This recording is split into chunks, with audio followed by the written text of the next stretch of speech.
आप में से बहुतों को सवाल होगा कि नीट एग्ज़ाम कब होगा, क्योंकि 3 मई को था, ठीक है, और अभी तो फ़िलहाल कैंसिल हो गया है, तो कब होगा एग्ज़ाम।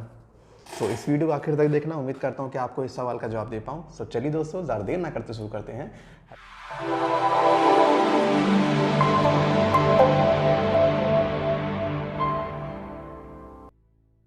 हेलो दोस्तों, मैं हूँ विनय और आप देख रहे हैं मेरा यूट्यूब चैनल विनय बायोलॉजी। देखिए, आप में से बहुत कहेंगे जी 7 जून को पेपर हो सकता है, 8 जून को, 9 जून को, जुलाई, पता नहीं, अलग अलग तुम्हारी अलग अलग सोच चल रही होगी।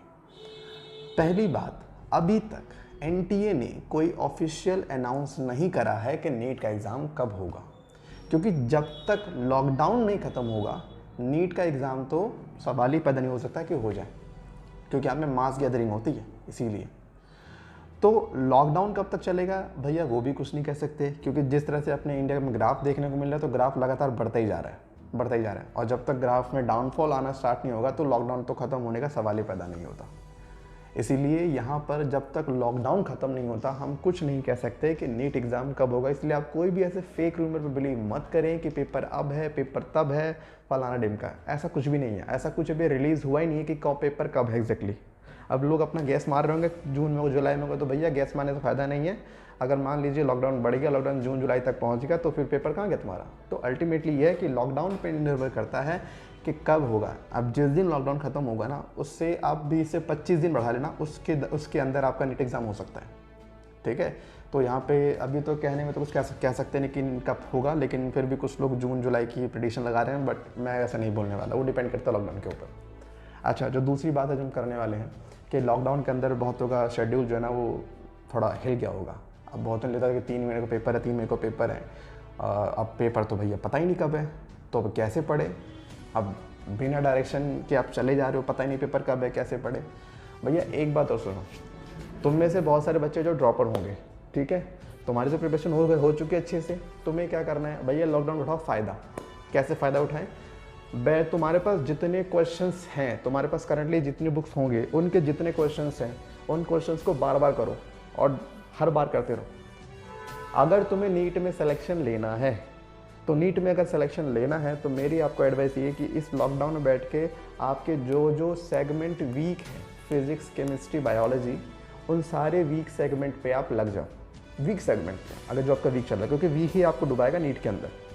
इसलिए आप जो बच्चे ड्रॉपर हैं, जो पूरे साल पढ़ चुके हैं, लेकिन उन्हें लगता है कि लॉकडाउन में क्या करा जाए, क्योंकि हम सब कुछ पढ़ चुके हैं, क्वेश्चन कर चुके हैं, तो भैया एक काम करो, बैठ के एनालाइज करो कि मेरे सब्जेक्ट में कौन कौन से सेगमेंट वीक चल रहे हैं, आप उन वीक सेगमेंट पे काम करो। लेकिन जो बच्चे क्रैश कोर्स वाले हैं, जो इन्होंने जैसे भी 12th करी है, तो भैया आपके लिए तो भगवान ने आपको साक्षात वरदान दे दिया।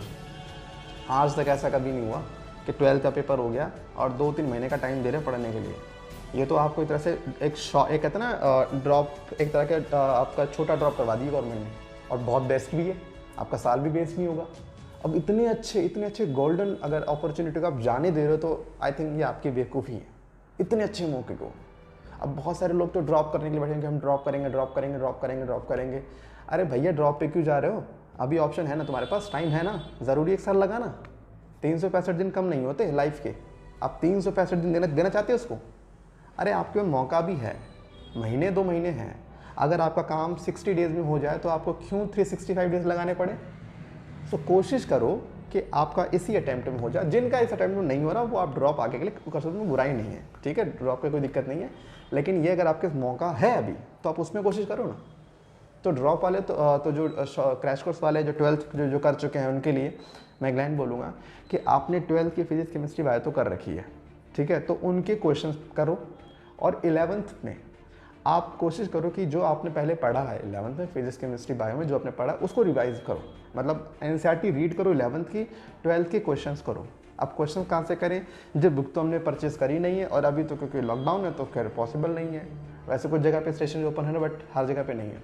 तो एक काम करो, गूगल बाबा है ना, गूगल बाबा किस लिए बैठे हैं, गूगल बाबा से आपको हर चीज़ मिल जाती है। हर चैप्टर के क्वेश्चन डाउनलोड करो, क्वेश्चन प्रैक्टिस करो। मैं इतना बोलूँगा इन शॉर्ट, आप एनसीईआरटी चाहे 100 बार पढ़ लो, सिलेक्शन आपका पढ़ने से नहीं होगा। आप 100 बार क्वेश्चन कर लो, आपका उससे सिलेक्शन हो जाएगा। याद रखना इस बात को, 100 बार एनसीईआरटी पढ़ने से सिलेक्शन नहीं होता, 100 बार एनसीईआरटी के क्वेश्चन करने से सिलेक्शन होता है। सो इस वीडियो को याद रखना, जो आज मैंने बताया बहुत काम की बात बताई है। पहली चीज़ तो किसी र्यूमर पे बिलीव ना करें। दूसरा, जो ड्रॉपर हैं वो अपना क्वेश्चंस करने पे लगे, जो और जो है ना जस्ट अभी 12th करी है वो अपनी 11th को पूरा ढंग से एनसीईआरटी रीड करें, ठीक है। अगर तुमसे पूरी एनसीईआरटी नहीं हो रही तो जो मेन टॉपिक्स है वो करें, और जो उसके बाद जो 12th सेगमेंट है उसके लिए तुम क्वेश्चंस कर लो कि तुम 12th जैसा भी करी थी, ठीक है। सो गाइज आज की वीडियो में बस इतना, ज़्यादा मैं रखूँगा नहीं, ठीक है। तो फिर मिलते हैं नेक्स्ट वीडियो में नए टॉपिक के साथ। जब तक के लिए टाटा बाय बाय, शब्बा खैर।